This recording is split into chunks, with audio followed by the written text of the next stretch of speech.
Virginia Cavaliers at the Duke Blue Devils. No, this is not a college basketball preview. I wish it was because Virginia's taking a step forward in college basketball this year, and this game's going to be fun in that sport.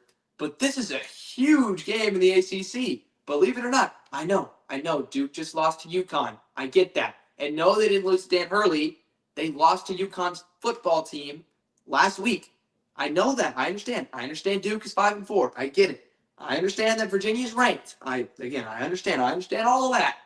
But I'm telling you, this is a huge game with so many college football playoff implications you have no idea.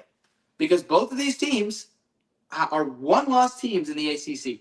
So both of these teams have a clear path to the ACC championship. And if you could win the ACC championship, you have a chance to make the playoffs, which means, yes, Duke somehow at 5-4 with losses to UConn, Tulane, and Illinois somehow still has a chance to make the playoffs.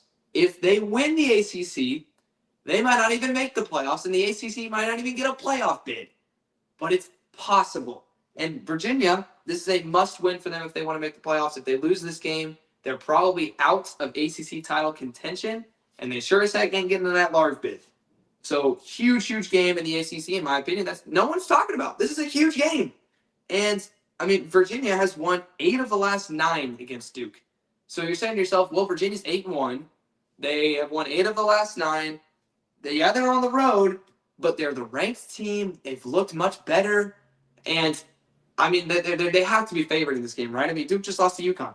That's not the case. They're favored. Duke is favored to win this game by 3.5 points. I swear, Duke is the weirdest team in college football right now. They have the power to eliminate the ACC from the playoffs. They have the power to somehow themselves maybe make the playoffs. And they also have the power to not make a bowl game. All of those things are on the table with the Duke Blue Devils right now. Doesn't make any sense at all, legitimately. But that's college football for you right there. Nothing really ever makes any sense whatsoever. So, let's talk about this Duke offense. Duke's offense is headlined by Darian Mensah, their star quarterback. And I say star quarterback because he has been a star quarterback this year. He's like 4th in college football in passing yards. So I've got a lot of respect for what Darian Mensah has been able to do this year. They've been wild through the air. They're first in the ACC in terms of pass yards per game. They're throwing the ball for over 312 yards per game. Mensah has been electric, like I've said. In all of his games really this year, he's been great. He's been efficient. He's been explosive until last week's game against UConn, where he sort of randomly threw 2 interceptions. He only has 4 interceptions on the year, and I'll talk about why that's important in a second. But 2 of them just came against UConn. Is UConn all of a sudden a good football team? They're bowl eligible. They used to be like the bottom feeder of the country. How is whatever? That's just college football. It just happens. Weird stuff happens. But anyway, Duke can't run the ball very well. They sort of run the ball to support their passing offense. But the main thing to look out for this Duke team is their passing offense. It's Darian Mensah. It's whatever the heck their number 1 wide receiver's name is. I always forget it, but he's really, really good. Andrel Anthony is somehow still in college football. He's on this Duke team. Maybe he makes some plays, but Duke's passing offense is electric. It especially has been electric at home. So look for that for them to try and lean on that.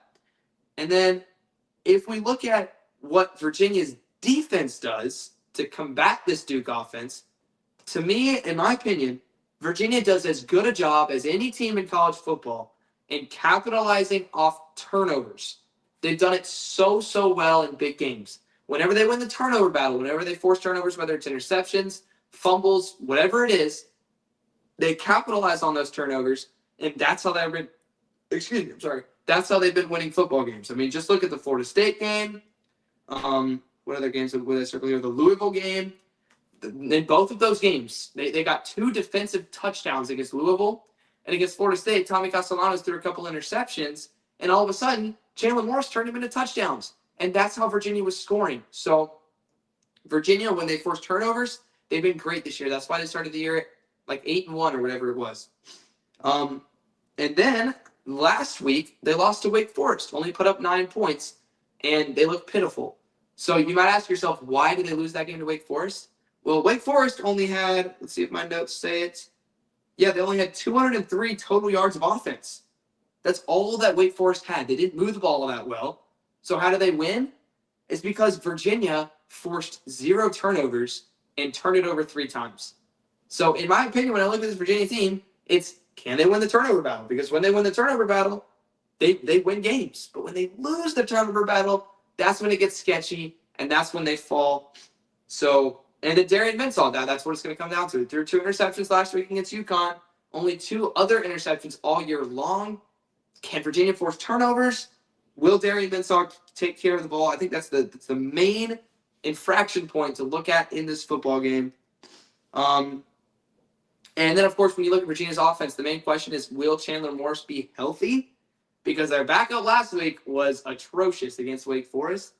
All that Virginia has said about Chandler Morris's health is that they are hopeful that he will return this week. And even if he does return this week, he will not be 100%, at least in my opinion. Because when you have a quarterback that is undergoing an injury, that is not 100% certain to return, they are not going to be at their full strength when they're playing in that football game.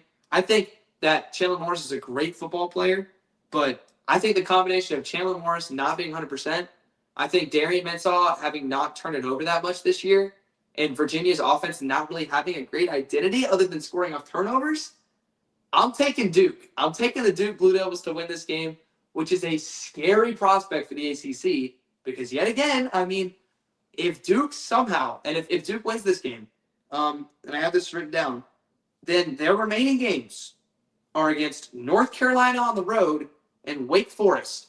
Those are 2 very winnable games. I mean, of course, I know UNC is a rivalry, and I know Wake Forest has knocked off Virginia and probably should have knocked off Georgia Tech, but I'm just saying, if Duke gets past Virginia and they win those next 2 games and they find their way to Charlotte and they win the ACC, that could mean that the ACC does not get a bid in the college football playoffs this year because, I mean, the 5 highest conference champions make the tournament, right? Let's say 8-4 Duke wins the ACC. They've lost, by the way, to UConn and Tulane. So let's say South Florida wins the American Conference. That's one of the bids. They're already ranked in the realm to be above Duke. Of course, the SEC champion, the Big Ten champion, and the Big 12 champion. Let's just say theoretically that's Ohio State, Alabama, and Texas Tech. Just theoretically. I'm not predicting that. I'm just saying let's just assume that that's what it is. And then the 5th spot, James Madison, is 9-1 right now. I think if James Madison goes 12-1 and wins the Sun Belt, and Duke is sitting at 8-4, limping their way to an SEC title, they might give it to James Madison, and Duke might not get their conference champion in. So then it comes down to, will a 10-2 Miami get in the playoffs? And that is a completely different discussion for a different day. But I'm just saying, for the ACC, they do not want Duke to win because they might not even get a bid at all. But that being said, I'm taking Duke. I think they're the better team. And let the chaos continue in the ACC because that conference doesn't make any sense. But give me Duke to beat Virginia, a team they've lost to 8 of 9 years. They get their get back in this game at home. At Durham.